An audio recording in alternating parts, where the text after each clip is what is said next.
Hey Millennials, welcome back to another quick video. My name is Xander. This is Millennial TV, where I share my opinion, things I learn in life, and all in an effort to give you the tools you need to be more successful, as life's a journey and it's about enjoying it. So today I'm here with one of my best friends. I wish he lived here so I could see him more often, Ryan Lendrum.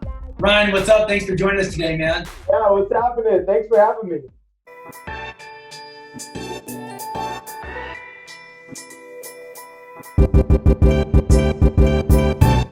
So first things first, Ryan and I met in college. We played college football together, two competitors. And when anyone out there who's played collegiate sports, you know that it is a full-time job. I mean, it's actually worse than a full-time job because you get paid less than a full-time job. Yeah, that's true. Very true.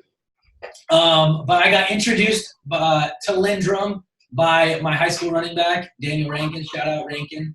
And it's funny how things go because you never know how you're one person away from making an awesome friend, making a new business connection, or meeting someone who could change your life, right?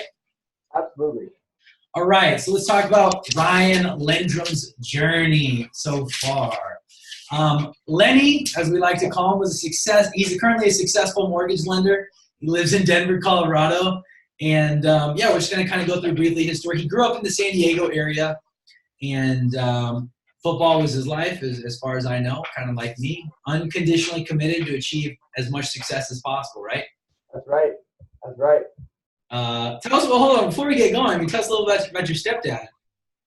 Oh, my stepdad was one of the big reasons I was so heavily into football. I mean, he was the strength coach for the Chargers for a period of time, and I mean, it was 5 a.m. before school, 3 days a week, and then you do lifting at school. I mean, he really helped instill some of the work ethics in me because, yeah, not many high school kids were up 5 a.m. and then, there was no parties for me on Fridays because we were at the field at 6 a.m. on Saturday. So that was my high school life, was football, and that was it.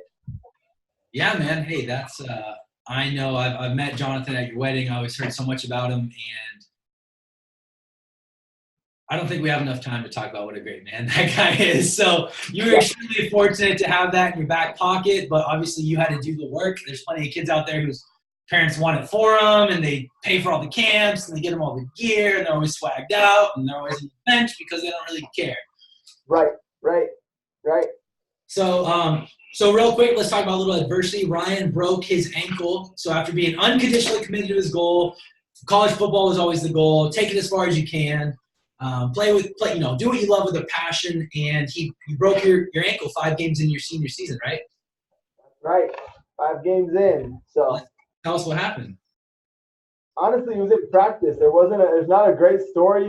It happened in practice. We were just doing one-on-one DB receiver drills, and we went up for the ball, and the guy landed on my back and just landed wrong on my ankle, and that was it. So was it kind of like DJ's? No, it was just like it was kind of one of those things, like right when it happened, something's wrong, and you look at it, you know it's wrong, and that's just kind of the end of it. There's you have all these hopes and plans for your senior. Yeah. Yeah, I knew something was wrong when I had surgery on each side of the ankle. I'm totally with you there, bro. You're just like, I'm tough, but I'm not okay. Yeah, no, that was kind of it. You know that's it's a crazy feeling knowing like that's your high school career. That's it. You're done. So that was it. On a small level, obviously we weren't quite the Jalen Hurts out there, but he looks at the camera and he's like, this is the last game of my college football career. I'll never play college football again. And there's something, anyone who's played high school football out there, there's just a special bond. It gives me goosebumps thinking about it because it's the love of the game. It's for people from your state, from your city, who you, in most people's cases, like grew up with. I wish I would have got to experience that. That's for another time. But there's just something pure and awesome about high school football that, there's really no other way to describe it, right? Oh, absolutely. Yeah, Yeah. Okay, so let's move on. So after that, you ended up accepting a a scholarship to a Division II school, University of Nebraska at Kearney, right? Yep, that's right. Yeah, I went out to Nebraska Kearney, which is not the Huskers.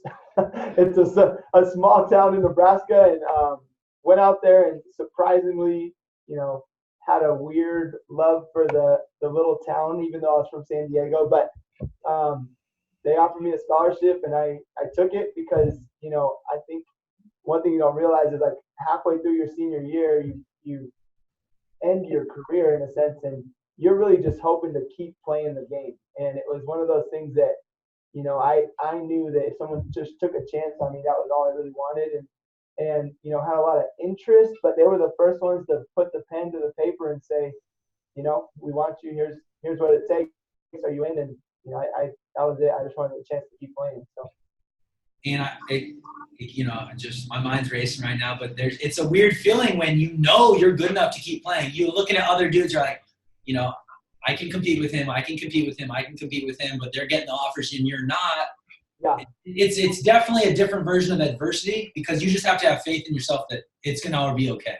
Right. And I just I wanted to go. Obviously, was gonna go to college and I wanted to play football, and that was it. So I didn't have much hesitation. It was we'll go there and figure it out. Yeah, man. On me real quick, I went to 4 high schools, had to transfer. I've got my own story, but I remember after we lost in the playoffs, the image is burned in my mind. I can still see the lights, but we lost, and my dad asked me the game. He's like, are you sad?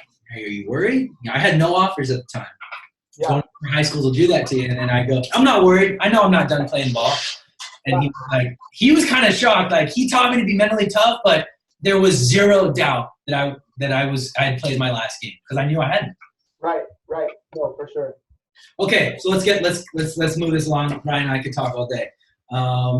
So after arriving at Nebraska at Kearney, Ryan was actually the first freshman to start a season opener since 1950. It's like 60 years, something like that. I mean, yeah. I actually didn't even find that out until it was like in the paper the next day of like the highlights of the game or whatever. And I was like, that seems crazy. That's a long time. But they call your name, and it was nerve-wracking, but we made it out alive. Yeah. And is that the year you guys with Jake ended up winning the RMAC? Was that your sophomore year? Yep. We won the RMAC, the conference. We went to Division II playoffs, and it was fun. We had it was a great year. For those of you who don't know, aren't familiar with the RMAC, that's the Rocky Mountain Athletic Conference. Anyone who's heard of Shadron and Danny Woodhead, maybe that's probably the best name that's come out of the RMAC conference. Austin Eckler. Austin Eckler, boom. Yeah, that's right. Ryan's a huge Chargers fan, so of course he's going to drop that in there. He went to Shadron too?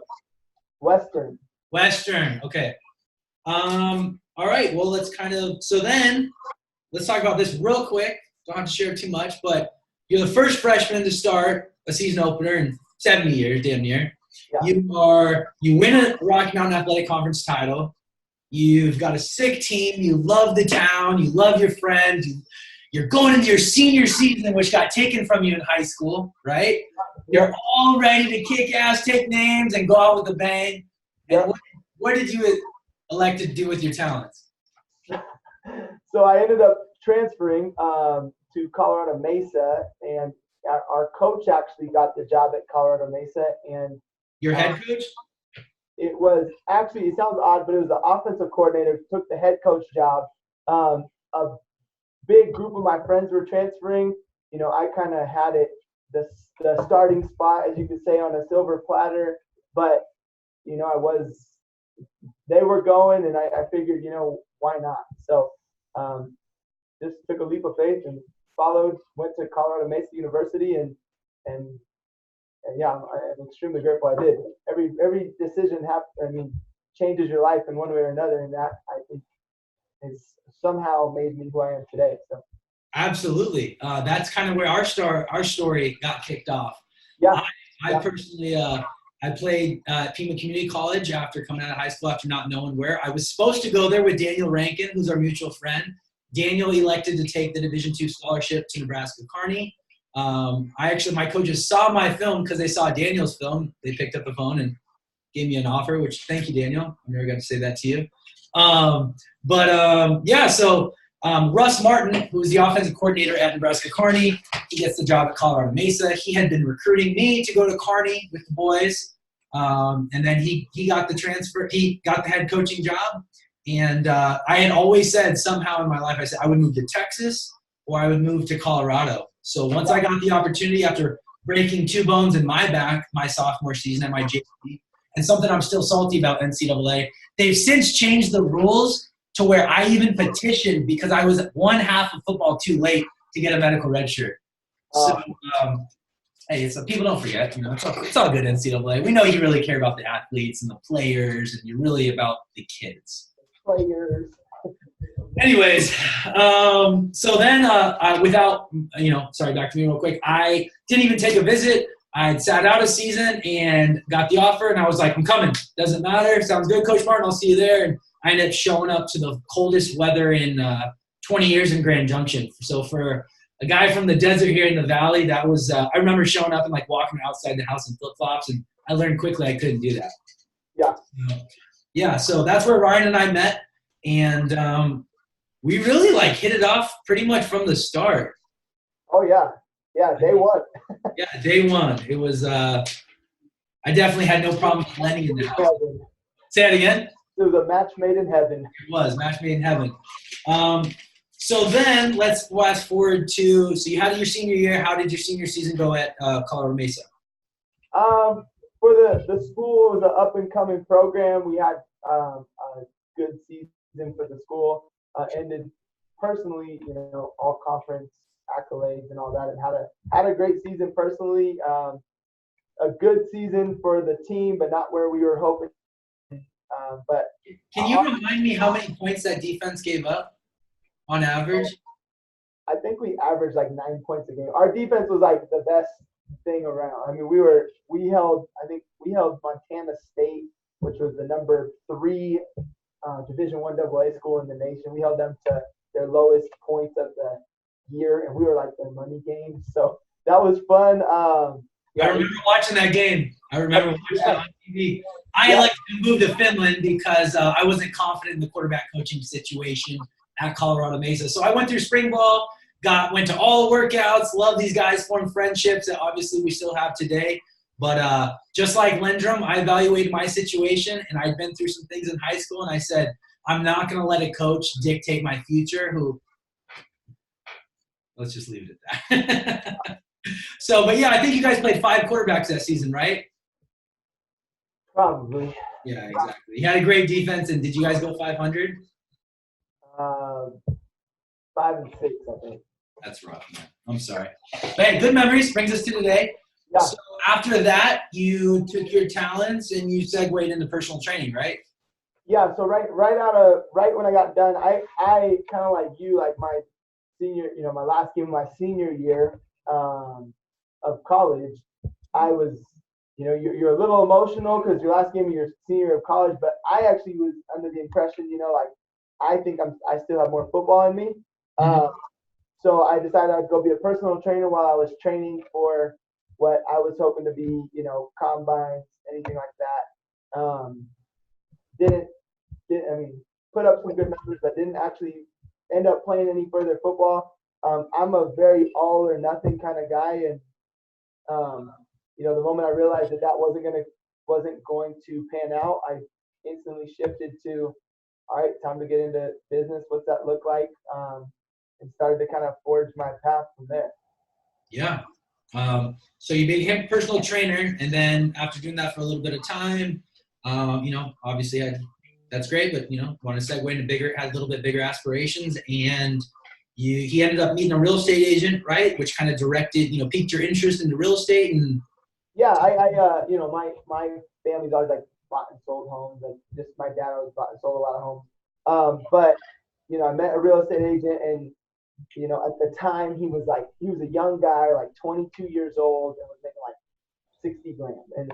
And I was like, whoa, 22 years old, 60 grand. Like I was excited as a trainer when my check started being over $1,000 a paycheck, And so I'm like, dude, done, and he kind of showed me like the potential of it.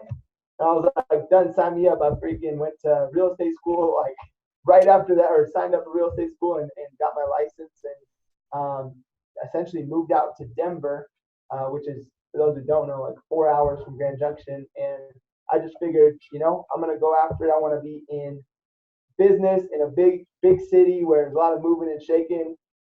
And yeah, that's what got me to Denver. Yeah, so to touch on that real quick, something my dad's preached to me my entire life is it's all about the size of the opportunity, right? Right. And so you saw a huge opportunity and you took massive action.